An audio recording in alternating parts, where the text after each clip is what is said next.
Hello, ladies and gentlemen. Welcome back to another episode of Observation Conversations. My name is Reid. And I'm Jonathan. And today we're going to be talking about a topic we've wanted to cover for a long time. It is a topic we will split up over many episodes because Lord knows we don't have enough time to cover all of it. But honestly, I would actually go far as to say this topic was kind of the reason I wanted to start a podcast with you because I remember these conversations we got into were just so in depth, and like we spent hours like kind of tearing these things apart, and I guess here we are, and you know we're finally going to give it a shot. But yes, indeed. In case you couldn't tell from the thumbnail, we're going to be covering I guess the start of the Disney era Star Wars. Yes.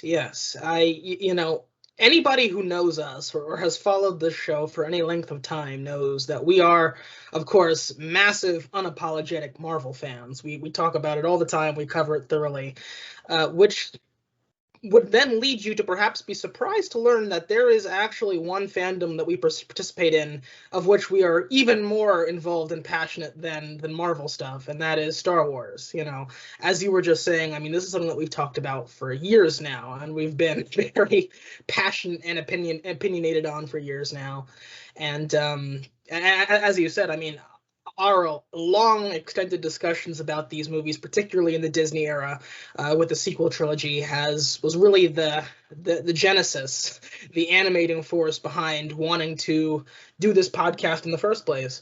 We're kicking off the Disney era of Star Wars from 2015 to present, with the first two films in the Disney era canon, Star Wars The Force Awakens, Episode 7, and Rogue One, the first Star Wars story spin-off film. So we have a lot to get to today. Very different Star Wars films. I want to preface this by saying I think it's safe to say we're both fans of the original Star Wars trilogy and even the prequel trilogy. Yes, to a degree, of course. To a degree, yeah. Not as good as the originals, but yeah.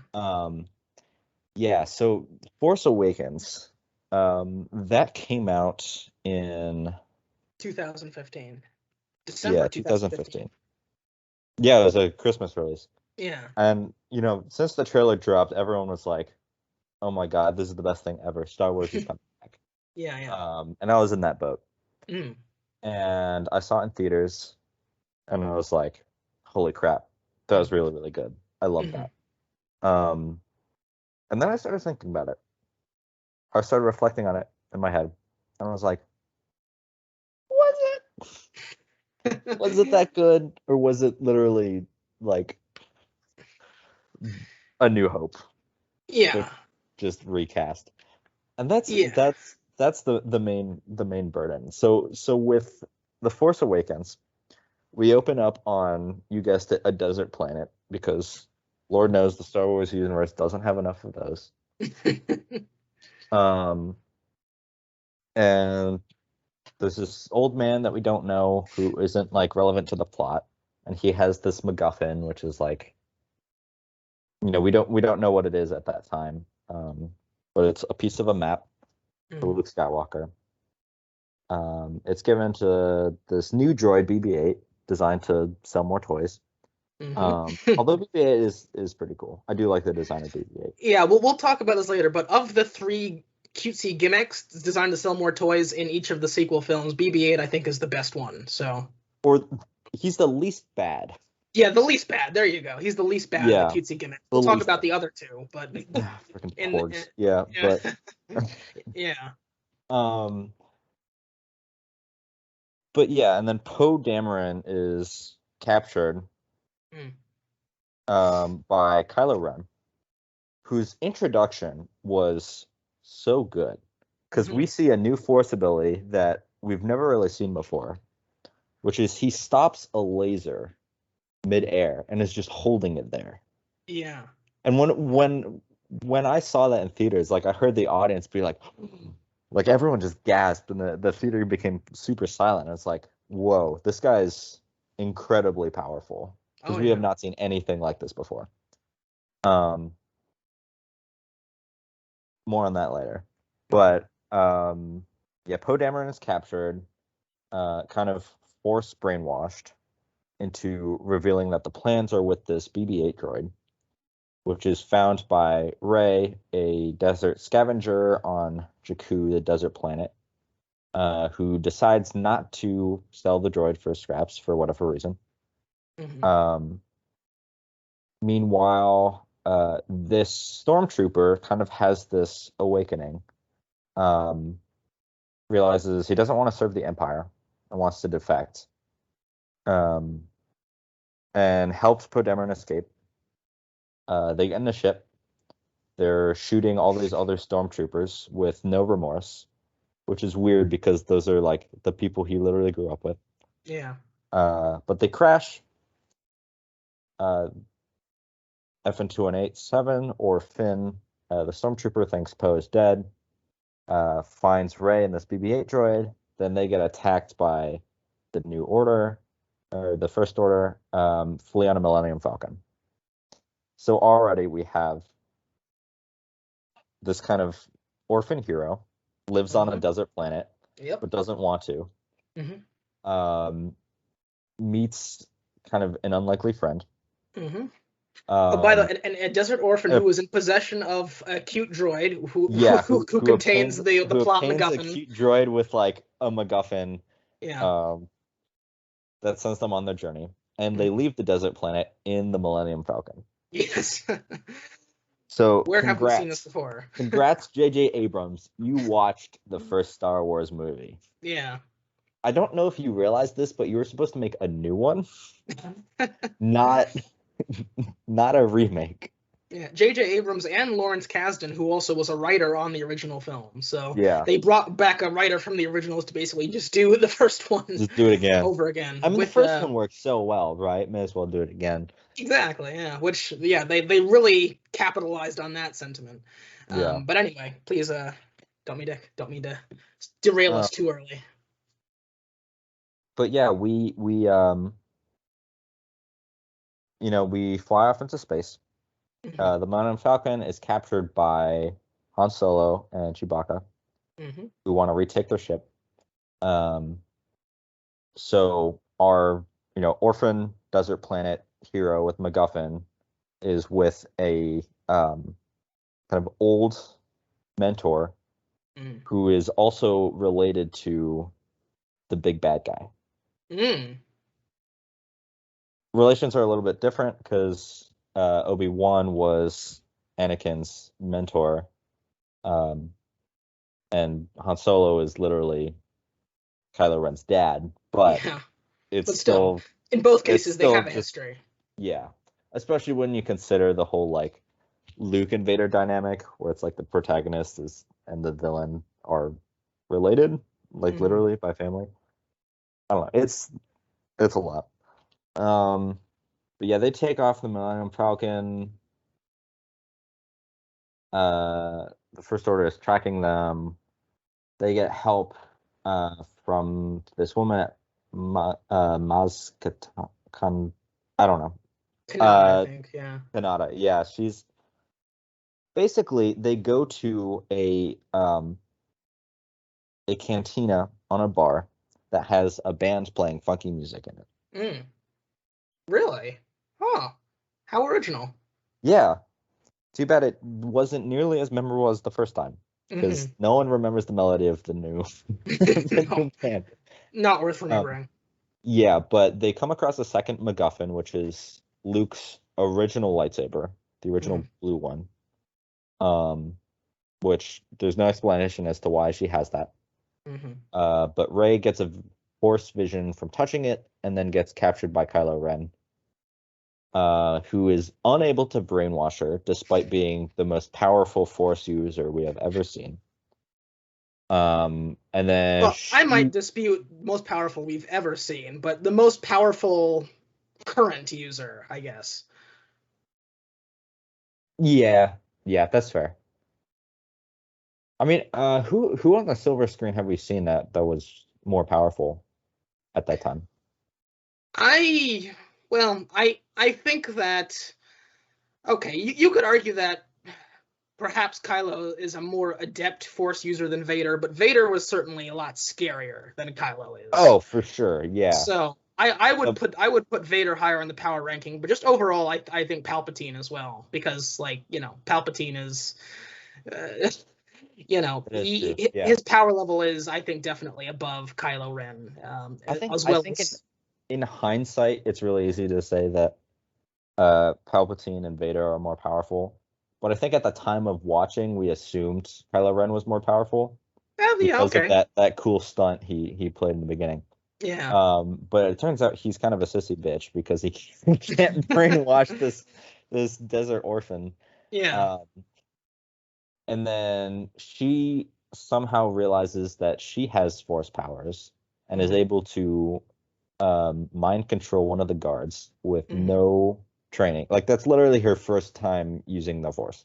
hmm Keep in mind, this was an ability that Qui-Gon Jinn had trouble mastering in the prequel trilogy. yep, Like it is a tough skill to pull off, and she just very. like and look, I'm Won't be the last time we see that happen. yeah, it will not be the last, and I'm just gonna say it now. Um, I think we need more female protagonists. It's great seeing kind of women in strong roles. That doesn't mean making them all powerful right from the get-go is a good thing. Yeah. I think we saw some of the same issues with Captain Marvel, which Yeah. I'm sure we'll do a full episode on at some point. But Yeah. Yeah. Yeah. she's a Mary Sue. I mean, Yep. in every sense of the word or colloquial metaphor. But uh, um, And anyways, I'm glad you brought that up because I mean I'm so glad that we paired this with Rogue One because later on when we talk about Rogue One I think we get a yeah, much Jyn better Erso example of she's how to so do good because she a struggles. She's like yeah overcoming these challenges. Yeah. a much more I guess um what's the term I'm looking for here? Balance, right? Yeah, balanced and someone with perhaps greater initiative than Ray, someone who Yeah. struggles more so for what they gain than Ray does, at least from what we've seen thus far. I mean, Uh, the victories that she goes through are earned compared to Ray. exactly, Ray didn't really have to lift a finger to get these force powers. And exactly. I think that kind of leads into a bigger issue where, you know, people see that and they're like, "Oh, Ray's a bad character." And then everyone assumes, "Oh, you don't like Ray because she's a woman." And it's like, "No, I don't give a shit. I loved Yeah, Jyn Erso was great, Black Widow, fantastic. Like it's not fantastic, we absolutely don't great. yeah, we don't it's not that we don't even really care whether the protagonist is a man or a woman. It's just You like just you have to do it earn properly. earn your story, earn your powers, earn your Yeah. struggle. Um yeah, and there's a lot of that In any stability. case, whether it's a male protagonist, female protagonist, doesn't matter. If it's not written well, it's going to show through. You Yeah. can't, there's no papering over that. And I think, Ray's journey is perhaps a great example of that. Of course, that's not to say it's all bad, but this is definitely one of the glaring problems that we see starting to crop up in this film, and then continuing more so and more so Yeah, to this ever just kind of greater planted the seeds. to ever greater disaster later on in the sequels. But again, this is not about those films yet. They will Yeah. have their moment. The time for their punishment will come. But for now, we continue on with the Force Awakens. Yeah. But um she escapes.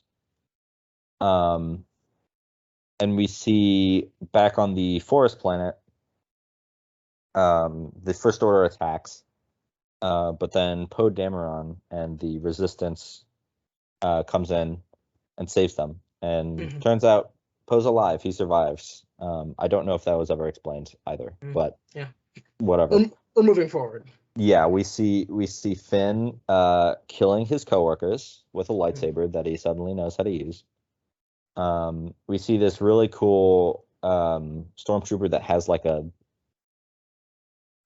essentially a stun baton that's able to deflect lightsabers. Mm. Really cool. Really cool technology, cool world building. It shows like, hey, a lot of time has passed since the events of the first Star Wars. The Empire knows what they're doing now. Like they're not scared of Jedi. Never see that again. He just dies. Have we gotten to the part yet where Finn kills Captain Phasma the first time? That happens on Starkiller Base. Ah, yes, I'm getting ahead of myself. Or Sorry. Death Star 3. Right. Or I guess Death Star 2, since Death Star 2 is really 1.5, but it's the same thing. It's Death Star, but bigger and scarier now. It's scarier because instead of killing one planet at a time, it can kill 4. For some reason, this laser beam can split up. Yeah, it can branch off and just destroy an entire star system. What is the point? The point of an empire is to rule the galaxy, not to kill everyone in it. Yeah. Like, I don't even understand. Like, yes, it's a show of power, but they're like killing these planets from across the galaxy. It's like they didn't know it was coming. Yeah, and I will say this for the First Order, and this is something that kind of continues on throughout the entirety of the sequels. But again, as you said, we kind of start to plant the seeds here. The First Order. What I will say in their defense is, yes, the Empire is more logical because the Empire was just all about power. They wanted to expand and they wanted to control the planets. They wanted to control their sphere of influence and control all the planets. And yes, they were authoritarian and they were brutal, but it was all in the pursuit of a very logical goal, which was just more power. The First Order, on the other hand, as you said, they're not as concerned with power. Yes, they're still very authoritarian and very fascistic in nature, but really, they're a lot more ideological and genocidal than the Empire was.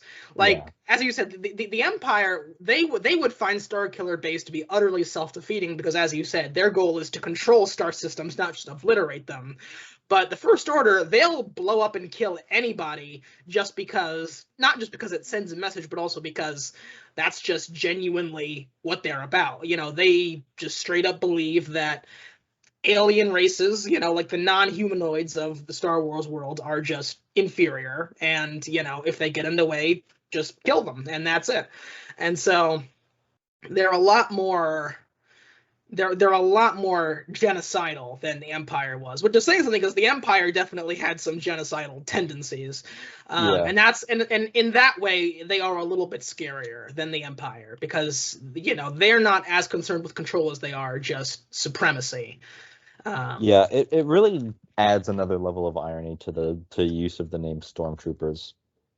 But it's just I feel like the First Order was just hit by the stick of you're the bad guy. They really suffer from bad writing. It was just like the Empire had a goal. They wanted to unite the galaxy under their rule. And the First Order is just like, we're evil. Yeah. We're evil. We kill people. That's what we do. Yeah, overall the impression I get from this movie was it was a very lazy copy. It was a very lazy copy, and it didn't do much to lay the groundwork for a new trilogy and a new branch of the Star Wars universe, which is really a shame because it had a lot of potential. But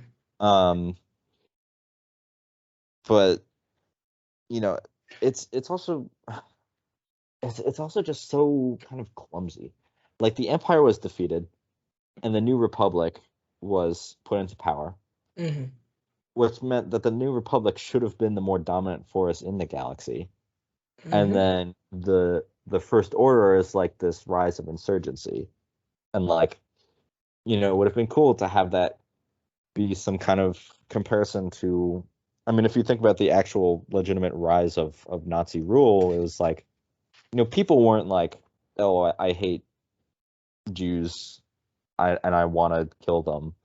It was the Nazi party started on a foundation of political ideologies, not just racial ones. Yeah. Uh, I'm not defending the Nazi Party, by the way. They are atrocious, Yeah, and to be sure. yeah, Nazis are always a bad thing. But that is, I mean, But that is literally what Star Wars is built off of, though. I mean, when George Lucas was writing the first Star Wars, it was essentially a World War II allegory in the form of this space opera. So I mean, yeah, it's not a stretch to say that that is what Star Wars is rooted in. You know, it's the Empire was very much modeled off of those fascistic regimes of Nazi Germany and fascist Italy and um, Franco's Spain and all of those regimes yeah. and Imperial Japan. I mean that's what it was rooted in. And I think it would have been really interesting to see a new republic that's struggling to maintain this newly found power and enable freedoms, but also kind of enforce those freedoms. Hmm. Um, which could have given, and they could have been seen as kind of a weaker government force, which would have given rise to First Order sympathies. Yeah. But instead, somehow it's written that despite the new republic seemingly being the dominant force, the First Order is still bigger and more dominant, even though they like forged out of a fallen empire. And then Yeah. the new republic fighting against them is not the republic, but the resistance, which further suggests that they're in the minority still. Right. Which Which kind of delegitimizes the victory won in the original Star Wars trilogy, Yeah, and and it's also also here's the just thing. again Yeah, lazy world building. it is, and also here's the thing about that is, you know, in many ways, talking about how this movie is a copy of A New Hope. I mean, to do what you're describing would also very much be like a relitigation of the prequels as well, because in the prequels you had a large, lumbering, ineffectual, ineffective central government that was weak and ineffective and therefore provided a platform for the emperor, who was at first democratically elected Yeah, chancellor. yeah, Again, with those parallels to Nazi Germany, he was democratically elected before he then seized power and declared himself emperor. And so, what you're suggesting would be to kind of do a similar thing to that, but I don't think that the First Order is not, it doesn't have it in its nature to even go through step one of seizing power democratically and then, proclaiming yourself to be dictator. That's just, they're too violent by nature to yeah. believe in and too authoritarian by nature to even believe in participating in the New Republic in the first place. Like, their thing was always going to be violent takeover. Which, I mean, they did do successfully, but as you said, I mean, It's lazy writing. It's just it's bad. They just suffer from bad guy syndrome, and like, it's yeah, it's lazy because this is the first time in 35, almost 40 years that we have revisited the events post, Return of the Jedi. We've never seen, like, everything that happened post Return of the Jedi is just a Star Wars black hole that's filled in by comics and books and graphic novels and all that stuff, but never anything that's really officially sanctioned. This yeah, was the official continuation of the storyline, and basically what we see is, as you said, I mean, that incredibly hard fought victory that we saw play out over the original films is just completely, it was all for nothing, essentially. The New Republic came about, and I guess they did a good job, but a few planets got blown up and they're just devastated again, and they're the yeah. resistance again.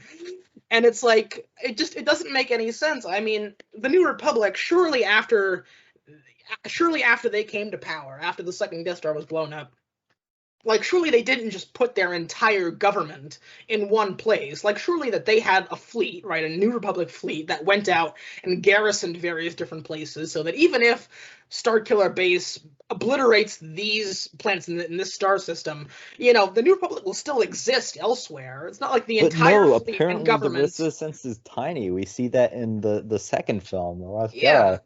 and it's just like, They're like a fleet that's only like a mile long. Like, It feels so What clueless. happened? Yeah, like honestly, where is the New Republic? I mean, is this really it? Like that the whole thing is just gone. Like the Star Wars galaxy is huge, but the entire government is gone after one attack on 4 planets. And that's it? Like you Yeah. like where's the rest of the fleet? Didn't you go out and garrison other places? I mean, surely there are other forces you can call upon. It just doesn't make any sense, and it's not like this is, oh, well, this is the year after the New Republic came to power because they were still growing and kind of weak. No, this is like 30 years 30 later. years, yeah. You know, like they've had time, and it seems like at the beginning of this film they're suggesting that the New Republic is still somehow more virtuous than the Old Republic, but it made all the same mistakes that the Old Republic did, and it fell just the same way. In fact, arguably, it fell even worse in a more pathetic way than the Old Republic did. You But know, at the same time, like, let us see that.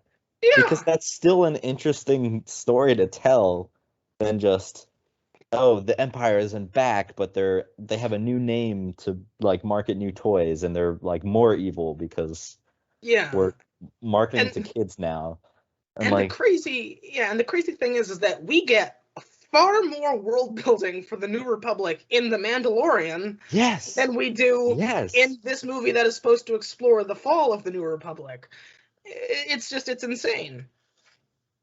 And like it doesn't even have to be like the return of the Empire. It could have been like an entirely third party that just filled in the power vacuum better than the New Republic could. Like there's Yeah, a lot of avenues they could have taken. Instead of doing kind of Nazism parallels, you could have done like, kind of, I mean, this is a touchier topic, but like, Middle Eastern terrorist cells. Like do a story comparison with that because that's oh yeah, more connected with the times and like, you know, if you want that like crazy violent group to be bad guys, at least give them some kind of ideals. Like tell us why they think that the New Republic is bad and ineffective, or maybe like extremely offensive or whatever. yeah, But it's so much of this movie is lazy writing. I mean, yeah. from just how it all starts on the desert planet to how it ends with destroying the new Death Star, Hmm. Star Killer base. And they throw away so much. We get this really cool character, Captain Phasma, who's like this Yes, let's talk about chrome Captain colored Phasma. Oh yes, stormtrooper. She's like, 6'4", like she's yeah, towering over everyone, and you're like, yeah. oh, She this used guy, to be. She was Finn's former boss, yeah, and now she's hunting him because he deserted. she is clearly a badass, like from the trailers. And finally, she steps up into frame and like, oh, this is gonna be cool. And she gets thrown in a trash compactor after Yep. being like tied up by three guys. Like I don't even think we saw her fight them. She just kind of like surrendered, I think. It's been a while since I've seen the movie because again, it was Oh 2015, but yeah. like she does nothing. And it just I'm just laughing because it's made all the funnier when we talk about the Last Jedi. Oh, and just Captain Phasma becomes the ultimate meme. Oh, it's Yeah. fantastic. Oh boy, but yes, no, this is the first time we see Captain Phasma die, That's and that's that's that's the other thing that the Last Jedi did this really stupid thing. Um, like J.J. Abrams, you introduced a lot of cool things, and then you immediately threw them out the window. Like Mhm. shame on you, shouldn't have done that. But Ryan Johnson, they were already in the trash. Don't dig them out Oh, well, we just to will. throw them away again. Yeah, well, we will talk about the That's Last so much Jedi. worse. We're going to do a whole separate thing on the Last Jedi because it Yeah, needs that, you honestly, know. like I think the way we have it scheduled out right now, I think each episode we want to cover like two Star Wars things. Honestly, I think we should just do a whole episode on The Last Jedi Oh, we because are. Yeah, yeah. that is We're gonna need yeah, to. good Yeah, because that's just so dumb. yeah, yeah. No, Um, the Last Jedi will be receiving a full colonoscopy from us, coming soon. yes, Um, but yeah. To make a long story short, basically the grand finale, the climax of the movie is the the old rebels. mentor dies, um, Finn and Rey defeat Kylo Ren despite having no training, and he's a proven warrior and Force user. And then everyone escapes, and Death Star 3 is gone. Yeah. And Bye-bye the Star heroes Killer win the Base. day. Yeah. And then that's it. Yep, that's it. That's And that's The Force what was this Awakens. We did called? it. A New Hope? No? Oh. Oh. Well, Oh. new The franchise Force awakens. Awakens? Yes, the franchise The awakens. There you go. franchise awakens. That's what it is. Star Wars: A Franchise Awakens. And look, from a business perspective, I get it. You want it. This original franchise made so much money. You bought it. You want to recoup your investment. You want to expand it to kids. But there are ways to do that. You know, kids fell in love with Star Wars, even though it was designed for adults. And that's because you can use subtlety in your storytelling. Mm-hmm. You know, that's what makes content both available for kids and for adults. The kids get to enjoy the action, and the adults get to enjoy the subtleties of the storytelling. When it's Yeah. just action and no subtlety, it's only for kids. You cut out like the majority of your demographic, because most of the people who are seeing this were original Star Wars fans anyways, not people Yeah. who wanted to get into a new franchise. When you And lose that it was balance bad and you for everyone. go, yeah, when you lose that balance and you go too heavy on the for kids side of things, that's when you get the Phantom Menace, and you don't Yeah. want that. That's the You last don't thing want you want. Yeah, even the but Phantom Menace was better than this though. Like I'm not gonna co-sign onto that statement. dialogue, I dialogue and acting, no, but like world building, I would world say building, yeah, world building the Phantom Menace was definitely better, but because it was dialogue, it wasn't a carbon copy. So now that we've kind of got the plot out of the way, to do a retrospective on The Force Awakens, I think it's safe to say that, the way we've planned this out, this is episode 1 of 4 of our Disney era Star Wars series. And I think that it says that this will be the least controversial of the episodes we're planning to do. Actually, no. There is another episode that we're gonna do that's gonna be, I think, completely uncontroversial. This is the second least controversial, because at the end of the day, for me, The Force Awakens is completely inoffensive. Okay, maybe not completely inoffensive, but mostly inoffensive. It's benign. It's harmless. I remember the hype going into The Force Awakens was so huge because this was Star Wars coming back after a 10-year hiatus coming off the prequels, a 30 plus, almost 40-year hiatus coming off of, the end of the original series of films. And it was that magic of not knowing what was going to happen. Yeah. Everyone was so excited to see what is next in the story of the Skywalker saga. And I remember there was so much hype going into it. And then I went to go see it in IMAX in theaters on Christmas Day, 2015. And when I was watching it and coming out of watching it,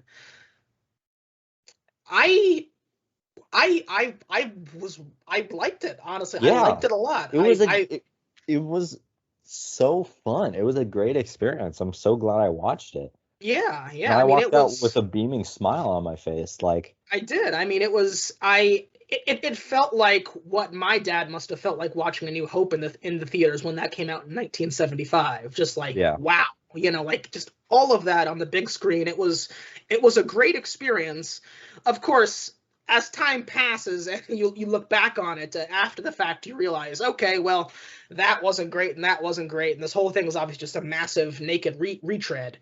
yeah. But watching it at the time, I was really quite fond of it. And looking back on it, I can say without doubt that it is my favorite of the 3 sequels, which is not saying much, but it is good. It is a good, harmless movie. Is it a shameless retread of A New Hope? Obviously. Does it But mostly it do brought that back the well? franchise. Like yes, it was a carbon copy of A New Hope, and it was just a big, nostalgia train.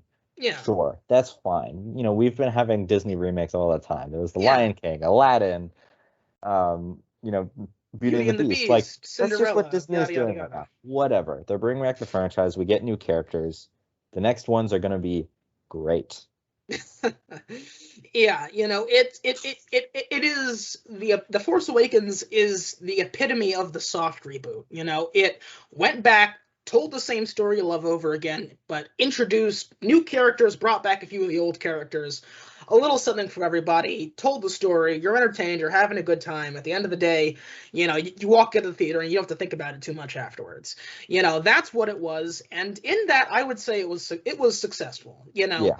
It's the problem with The Force Awakens is it will never be known. Like, say what you will about the other sequels, and we will talk about them, but at least they stand on their own as their own thing. The Force Awakens, despite being the best of the three, in my opinion, it will still never stand on its own as its own thing. Everyone will always think of it as the time they did A New Hope over again.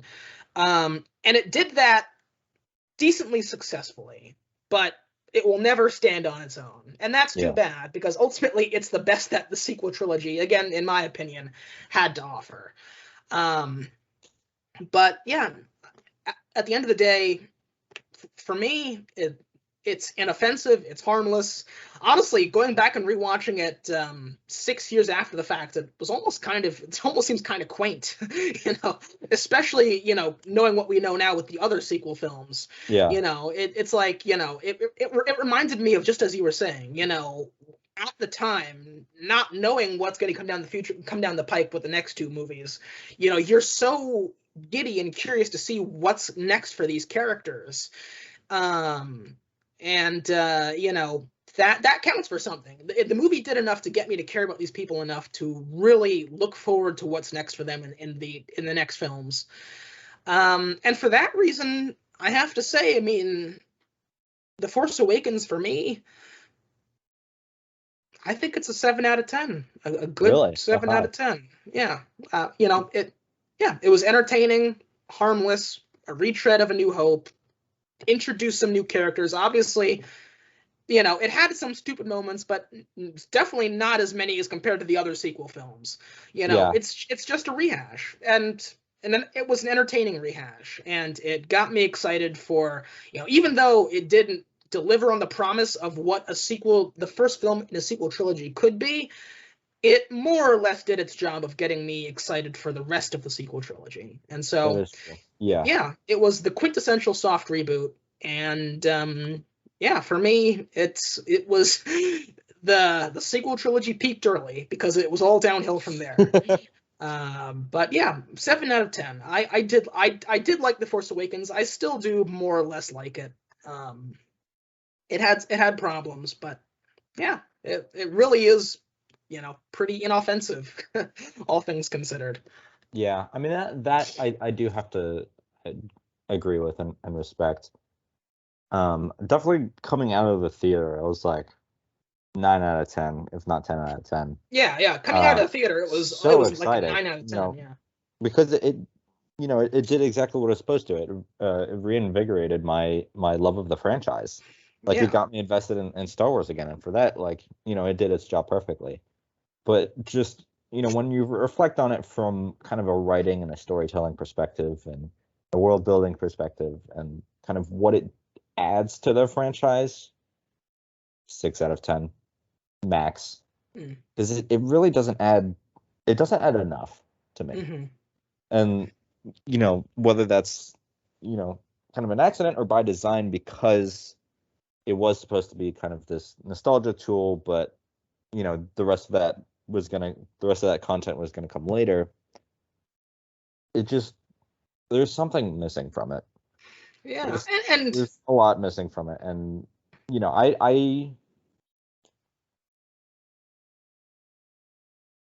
I can understand why, but I don't know if I can forgive it for doing that. So I and have to that's give fair. 6 out of 10. And that's very fair. And I will say, I mean, when it comes to playing to nostalgia, we talked a lot about the things that were thrown in there to kind of onboard a younger generation into the Star Wars universe. And that was the utility of a lot of the New Hope retreads. But as far as the catnip for the older fans, and the established Star Wars fans, it was nice to see Han and Chewbacca hanging out again, and it was nice to see Leia again. And that cliffhanger at the very end with Luke and Rey approaching him and her hand, handing him the lightsaber and all that, all of that was great. All of that stuff was really cool to see. And especially that that cliffhanger was a very effective cliffhanger, which was immediately undone by the beginning of the next film. Yeah. But it was a great cliffhanger, you must admit. Yeah, so aside from the cliffhanger, I actually disagree with you. Oh. I think Luke was an important addition, especially as the cliffhanger. And, obviously he was kind of the whole reason the plot was progressing forward. Mm-hmm. Because, it is kind of the Skywalker saga. It's this family movie, but seeing Han Solo again and Leia just wasn't really necessary.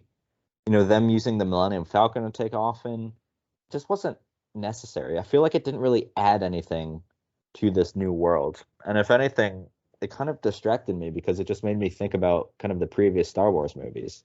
Mm-hmm. And it kind of, again, reinforced that we're not telling a new story. We're rehashing an old one. Mm-hmm. Here's characters, but old. It's like, Right. You love these guys, they're back, but they're old now, so it's in the future. And it's like,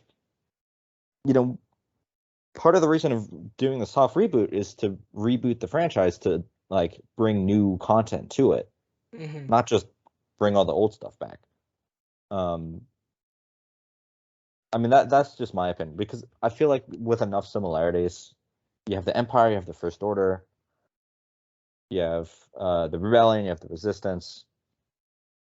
I feel like there's enough of that connection, but to see Han Solo again, yeah, it was nice. It was kind of cool. There's also okay, cool, but Yeah. do we care about him? Because he's not a new character. Yeah. The rest of them are. And just to see R2D2 constantly trying to be constantly losing out on screen time to BB2 because Disney's trying to replace R2, R2D2 with BB2. BB8 is the new cute thing you should buy a toy for. Yeah.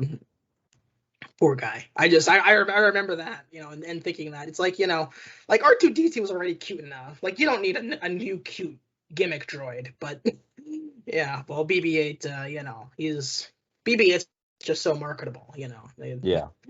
Well, And that was the big thing. That was the thing this movie suffered from, was just marketability. Yeah. Say we're bringing Mark Hamill back. Say we're bringing Harrison Ford back. And I just have to ask, was that necessary? Was saying we're bringing Star Wars back not enough? Yeah. Because I feel like it could have been. Yeah, that's true. It's true. And I mean, I'm reminded of, back in early 2015 when they had there was that famous photo of J.J. Abrams and the new cast that they were bringing in, Daisy Ridley and all those people, Oscar Isaac coming in. I remember they were sitting in this round table, doing a table read type thing or something like that. And it was this black and white photo, and just the promise of that, as you were saying, because I mean, I think ultimately, yes, it would have been enough to just bring back Star Wars without necessarily bringing back the old cast. But bringing back the old cast was that cherry on top. It gave it that extra legitimacy, because that's what the prequels never had. The prequels didn't have people to lean on and rely on to give it the story the sense of that legitimacy. But the sequels did have that benefit. And so even though, yes, it still would have done gangbusters just being Star Wars coming back, with a new story to theaters again, I think that when you do bring back those old characters that and that you love, it gives it that much more legitimacy. And I think that was a big part of it, despite the immense new talent that they were bringing on as well. Although I will say this, I mean, and credit to her, because I mean, it's a big break that anybody would take. But I'm sure you know this story. Daisy Ridley, before she was cast as this massive role as the central protagonist of this sequel trilogy, like her biggest credit was like being a cadaver on CSI. Like, Yeah. like she wasn't in a lot of big stuff before this. So, very much like the original Star Wars film, this new cast was being lauded because it was all these up and comers, people who weren't necessarily huge names on their own yet, but would be because of this movie. Um, very much like how the original Star Wars propelled the careers of a lot of those people who were not well known. Really, Harrison Ford was the only big established star in that original cast. Yeah. And James Earl Jones, of course, is the voice of Vader. And so, yeah, so I think that's the reason why. Was it necessary? Would the story fall apart without them? No, but it gave it that much more legitimacy on top of just adding to the marketability of the whole thing. And I think that's a Yeah. big part of the reason why. But overall, we after watching this movie and reflecting on it, we grew concerned. We were like, does Disney know how to make a good Star Wars? And Yeah. I think they proved that they can by sticking with the older content. Yeah. I Because remember Rogue One was good.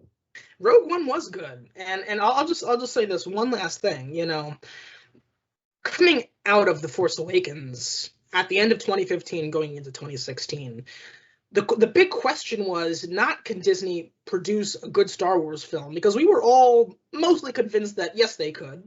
Like The Force Awakens was still very much in that honeymoon period of everyone was really into it and was just excited that Star Wars was back. The question was, what is the plan after The Force Awakens? The question we should have been asking is, do they have a plan? But Yeah.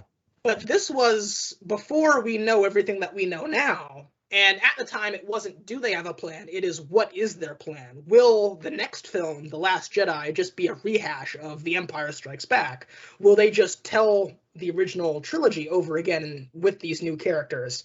Of course, that didn't end up happening, but maybe it should. Kind of wish it did at this Yeah. point. Yeah, perhaps I think you could definitely argue that perhaps it would have been better if things would have been much better if they had just went ahead and done that and just made the sequel trilogy truly just a Force Awakens style copy of the original trilogy. But you see, that would have been a plan, and they didn't have a plan. Yeah. Which is why we got what we ended up getting. But before we can get to The Last Jedi in 2017, we have to take a detour to Rogue One, A Star Wars Story, which came out in December 2016. Now, this was the first Star Wars story movie. This was the first spin-off movie, the first live-action spin-off we've ever seen in Star Wars. And when it came out, people weren't quite... I remember there was a lot of confusion. People weren't sure... There was a lot of skepticism. Yeah, a lot of skepticism and a lot of confusion, because a lot of the more casual moviegoers weren't sure, is this episode 8 or is this a different thing, or what is it? Yeah.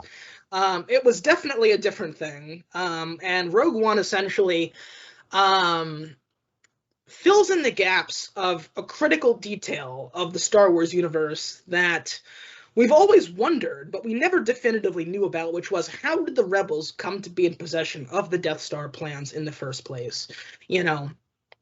Leia has them at the beginning of A New Hope. She gives them to R2-D2, but how did she get them? How did that work in the gap between episode 3 and 4? Well, Rogue One was here to fill us in. And let's kick off a little plot synopsis, shall we? So, we open on Orson Krennic, who is the Empire's director of advanced weaponry, arriving on the planet Lamu, where he tries to persuade Galen Erso to finish his work on the Death Star, which he designed. He tells them, him and his family, well, they'll live in comfort as heroes of the Empire. But Galen refuses, and in the ensuing struggle, his wife is killed, and his daughter, Jyn Erso, escapes, and she hides, and she is eventually rescued by the rebel extremist Saw Gerrera, played by Forrest Whitaker.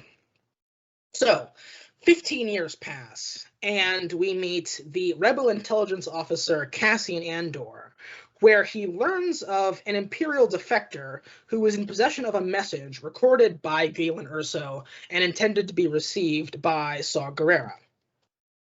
As this is going on, Jyn Erso is freed from an Imperial labor camp, and she is brought to Mon Mothma, one of the major leaders of the rebels, who convinces her to join the rebels, to find Galen, and to learn about what's going on with the Death Star, learn about the Death Star plans.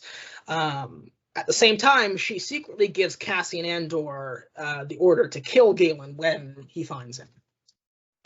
So, Jyn, Cassian, and K-25 travel to the moon of Jeddah, where the Empire is removing kyber crystals from the holy city of Jeddah, which is also called Jeddah, to power the Death Star. The Death Star essentially runs on these kyber crystals. They're the same things that power lightsabers and all that. Yep. So, with the help of Chirrut Imwe and Baze Melbus, Chirrut Imwe is like this, he believes in the Force, he's like this warrior monk guy, and Baze Melbus is like this mercenary, essentially. Jyn reaches Saw Gerrera, who is leading an insurgency against the Empire. Gerrera shows Jyn the message, the message that was being held by the Imperial defector, revealing that Galen Erso built a secret vulnerability into the Death Star, and that the schematics for the space station can be found on the planet of Scarif. So, while they are doing this on Jeddah, Orson Krennic orders the Death Star to do a test firing on Jeddah, which obliterates the capital, and Jyn, Cassian, Chirrut Imwe, Baze Melbus, and K2SO, the robot, take the defector, who's named Bookie Rook, I believe, or Becky Rook, and they escape Jeddah, and Saw Gerrera remains on Jeddah, where he dies. So, Grand Moff Tarkin congratulates Krennic on the successful test of the Death Star's laser by destroying Jeddah, but he uses Rook's defection as a pretext to take control of the Death Star project. And so, at the same time, Rook leads the. I remember when I was watching the movie, I wasn't quite sure why this scene is in there. It doesn't really matter that much, but as that's happening, Rook leads the group to the Imperial Research Facility on Edu. Cassian finds Galen Erso, decides not to kill him, but he dies anyway when rebel bombers come in and destroy the facility. Galen dies in Jyn's arms, and they escape. So, seems kind of pointless to me because they went there, didn't really learn much of value. I don't remember the reasoning for that. Yeah, I mean, I think the only reason was so that Jyn could be there when Galen dies, and it's like an emotional moment, but it seemed kind of pointless to me. Yeah. But after that, we get a great scene, one of the best scenes.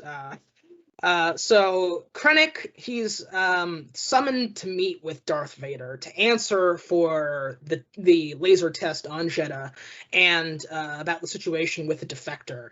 Krennic wants an audience with the Emperor, but he is force choked by Vader, who orders him to ensure that there are no further breaches in the security on the Death Star project. And also, Vader gives it that great line, "Be careful not to choke on your aspirations, Director." I love that line. So good. It was fantastic. So, Jyn proposes a plan to steal the Death Star schematics using the Rebel fleet, but she's rejected by essentially the Alliance leadership, the Alliance Council, because at this point, Jyn understands the true nature of what the Death Star can do, and the Alliance is like, oh my god, if the Empire has a weapon of this destructive power and magnitude, like, this is a disaster, the Rebel Alliance is over, we're finished, we're gonna have to surrender, all this other stuff. Like, everyone is freaking out. And so, since she doesn't have backup from the Rebel fleet, Jyn leads a small squad of volunteers to lead a raid on the data storage on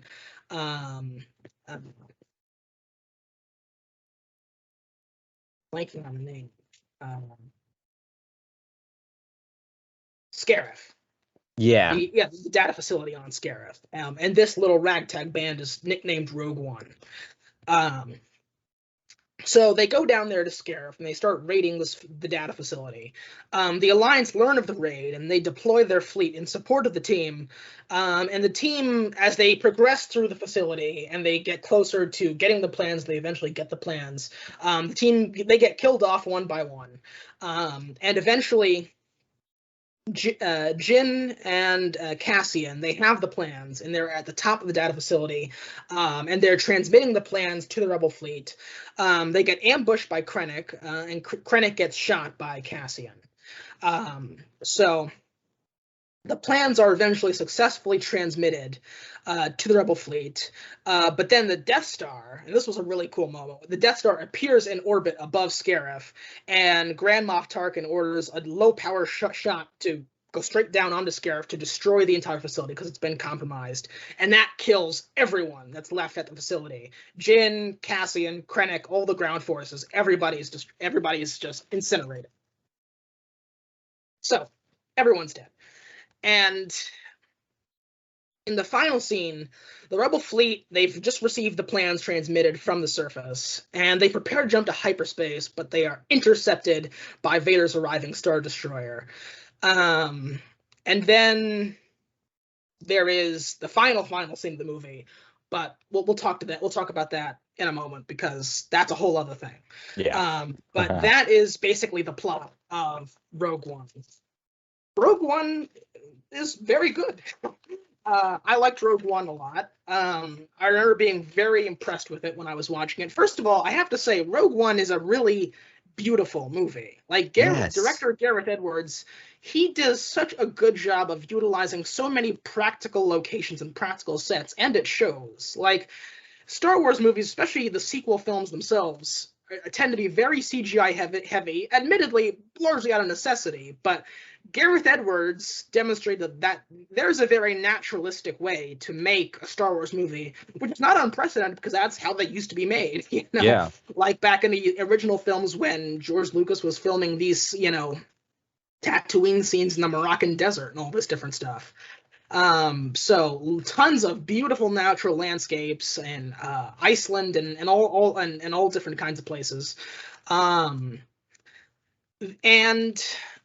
the characters themselves were good. I think that Jyn Erso is a good protagonist. Everything she does more or less makes sense. And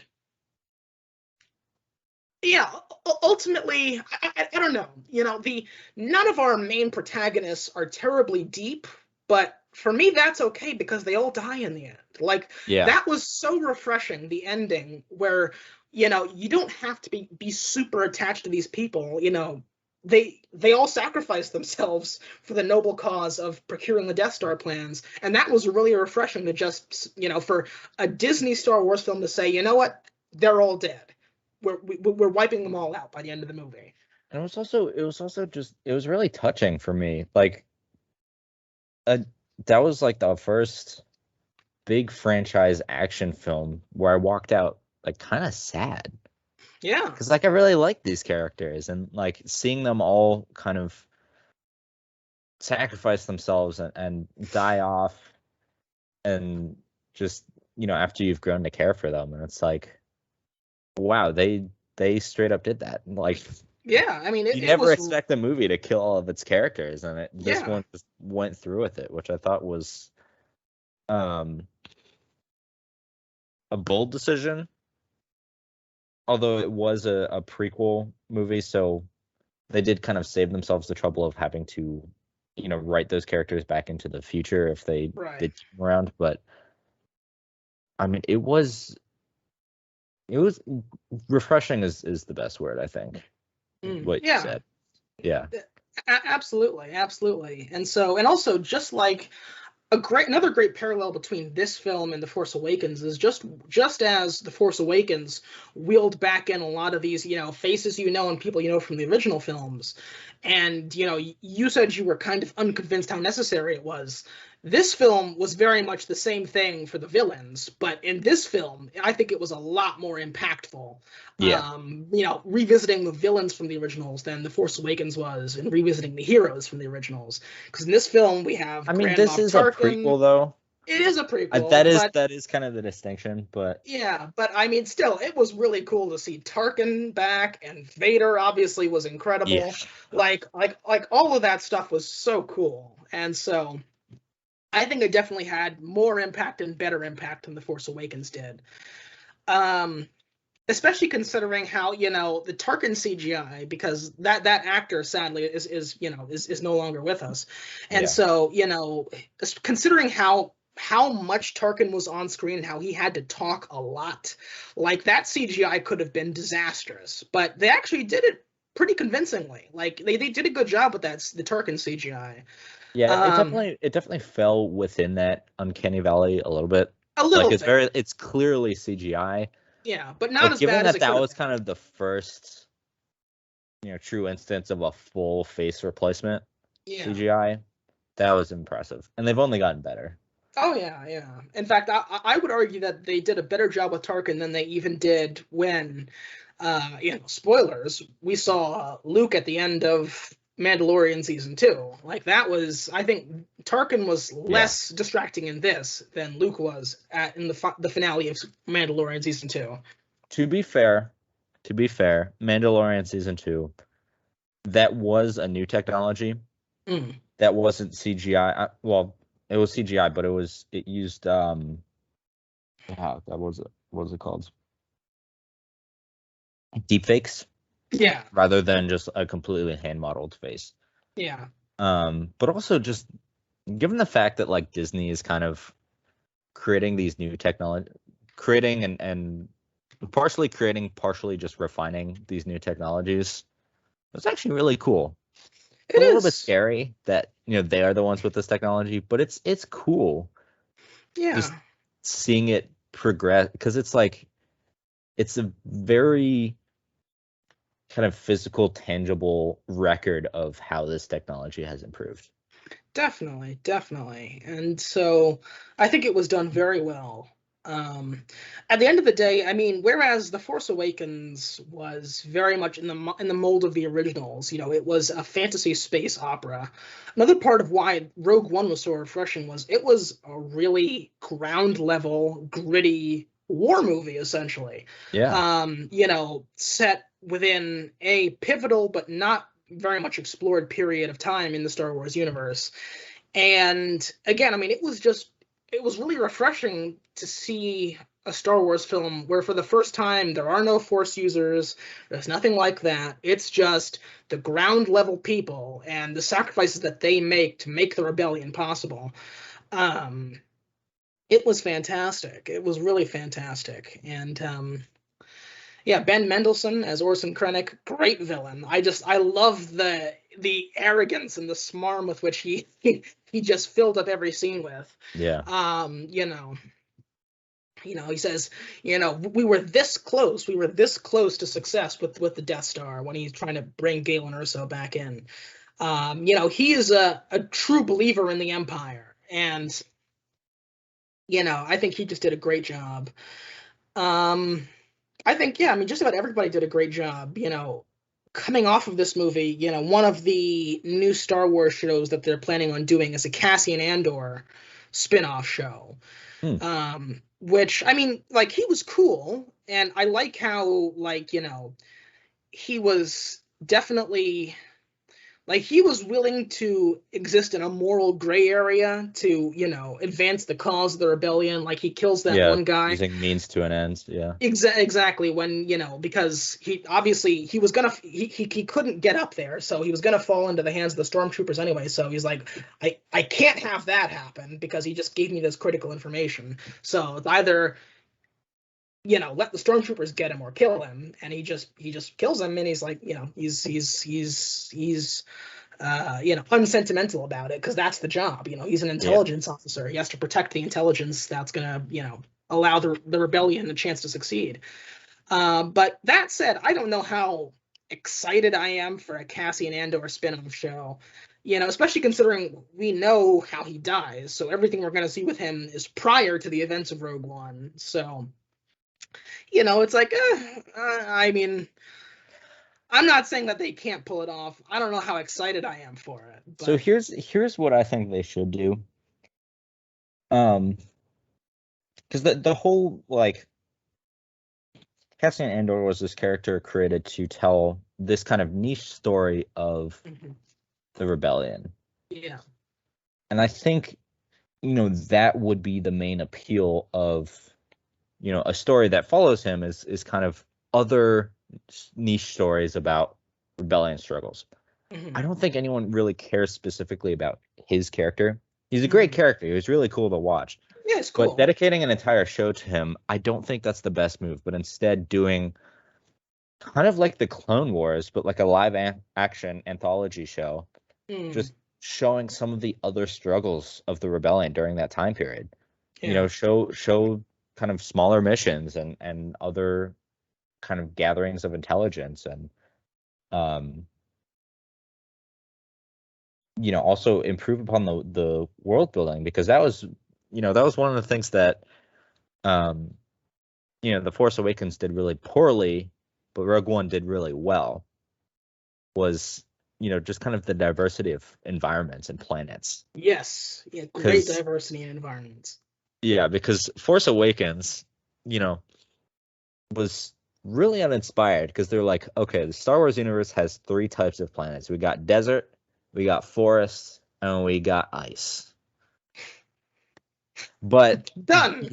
No, that's not at all how that works. Rogue One, it opens up on this black sand beach planet. Like, that's cool. Yes, they filmed it on Earth. We have black sand beaches. And that's like another weird thing about the Star Wars universe, is that every planet is like a monobiomed planet. It's true, yeah.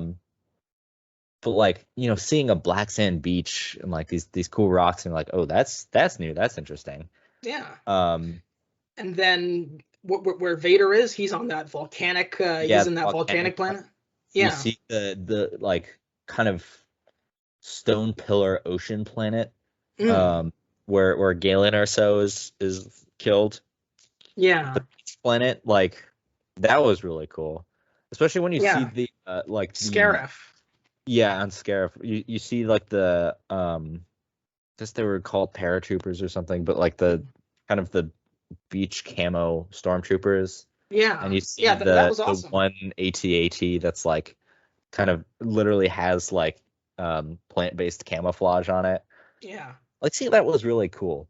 And seeing like more of that stuff, and just more of those rebellion stories would be kind of an excellent choice. I think if you focus too much on Cassian as a character himself, people are going to lose interest in a show like that. So I'm curious as to the direction they'll go with it, but I feel like if they took that route, it could be really successful.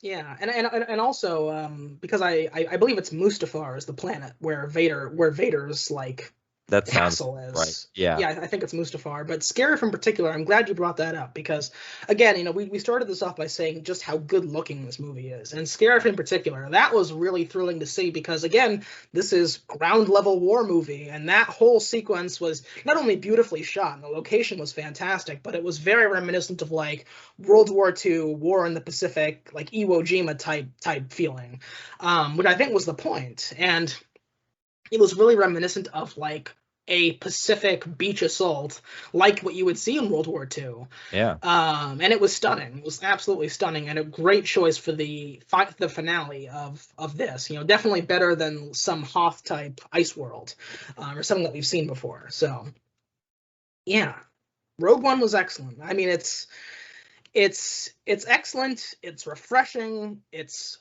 down. It's like down to the nitty gritty war movie. All the characters die by the end. Fantastic. Yeah. I like for me, Rogue One is a quintessential 8 out of 10. Very good, great in moments, perhaps not overall, but very, very good. A strong 8 out of 10. Yeah, I'd definitely have to agree with that. I'd probably say out of 10 myself. Yeah, and of course, that is with the benefit of the final scene in the film, Yes. which, we're doing this series on the entirety of the Disney era of Star Wars, from The Force Awakens to The Mandalorian and beyond. And there's a lot of scenes in the Disney era, and some of them very, very good. But in this first episode, I truly believe we have the benefit of the best scene in the entirety of the Disney era, and I'm including everything in that. The very best single scene of any one of these movies that we have gotten in the Disney era is the final scene of Rogue One. It's an iconic scene. So, essentially, after the Rebel fleet is attempting to escape, they are intercepted by Vader's Star Destroyer. Vader arrives on the Rebel flagship, and he is just crashing through this ship, brutally murdering all of the rebels.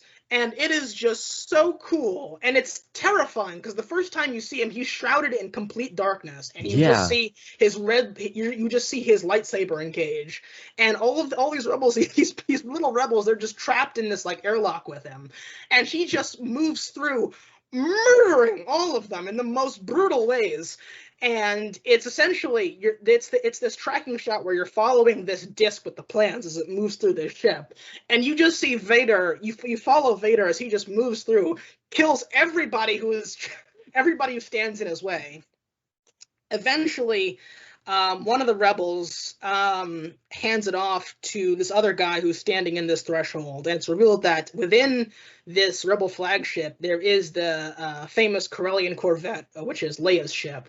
And just before Vader can reach him, the Corellian Corvette launches and jumps into hyperspace, with Princess Leia, and a small group of rebels in possession of the Death Star plans, where she declares that the Death Star plans will provide hope. And of course, that sets up literally minutes later, where we see Vader's Star Destroyer catch up with the Corellian Corvette, and that's the beginning of Episode 4. But yeah, that scene is iconic. It is, in my opinion, without question, the best scene of the entire Disney era of Star Wars. It is just immaculate. It doesn't get better. It doesn't get better. I mean, this is I would argue one of the few times we have seen Vader at true full power. Like, by the time we're getting into Episode 5, Episode 6, like, he's still very, very, very powerful, but because he's emotionally conflicted, you're never quite sure if he's giving it everything he has. But this is Vader at full power, terrifying, just an utter enforcer for the Emperor. Well, and it's awesome. Here's the thing. He's, I wouldn't even say he's at full power. This is the most powerful we've seen him. Yeah. But in watching it, I got the sense that he was actually showing some restraint, too. That's true. Well, yeah. Like, he was just walking through, like, cutting everything in his path, but he wasn't, like, charging after the plans. Yeah. And that's the thing, is that it was almost like Vader. It's you could say it's almost like Vader playing with his food a little bit, because like, these guys pose no threat to him, but he's just like, this is just like target practice for him. I feel like hitting a pinata. Let me throw a guy up onto the ceiling and then cut him in half. Disembowel him. Like, it was. I mean, like, Yeah, well, would you agree? Where do you rank this scene in the pantheon of Disney era scenes? I mean, right now, I think I have to rank it at the top. There may be, one or two others, but they're just not coming to my mind. Mm, Like this scene was so good, and what I loved about it too is that it just reminds you how terrifying Darth Vader was. yeah, Because, in the original movies, or at least in the first one, I think he suffers a little bit from bad guy syndrome, but he's yeah, also just kind of like he has this weird like political angle to him. Like if you yeah. remember, at the beginning of A New Hope, he's just like um he's not like taking stealing the plans from Leia and like immediately interrogating her, but he's kind of like acting as almost an ambassador of the Empire, which Yeah. was really weird. But when you like compare that to him literally brutally murdering like a bunch of soldiers minutes before, you're just like, holy shit. Oh my God. Yeah, and it's true. This dude can kill a room full of people on a dime. I do Yeah. not want to piss him off. And it's so true because, this is us very explicitly seeing what Vader's power is. Like in the original trilogy, Vader is so powerful and so scary, but it's in a very implicit way. Like when we see Vader actually fighting in A New Hope, when he's has his duel with Kenobi, it's very genteel and almost like staid. Like it's more of a debate than it is a fight between the two of them. Well, Um, that's where the like methodicism comes in too, and that was also kind of the style of just the original Star Wars fights, where there was well, that's the thing is they that weren't it's battles, they were like fencing matches almost. You see them just kind of standing around, and then they like clash a few times, and then they yeah. like back up, and just kind of understanding that that's how Darth Vader chose to play it, but he could have done a ton of damage. Yeah. Speaks a lot to his character, and just Yeah, I he's mean, scary. yeah, He's no, scary. You never know what he's gonna do. it's so funny as you said to watch this scene and then know that in universe it's just a few weeks later that that other scene with his duel with Kenobi happens, and it's just two completely different situations.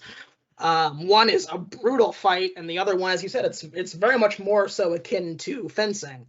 But I think, as you said, I guess you could attribute that to the fact that he does not consider these random rebels that he's ripping through to be a threat, but Yeah.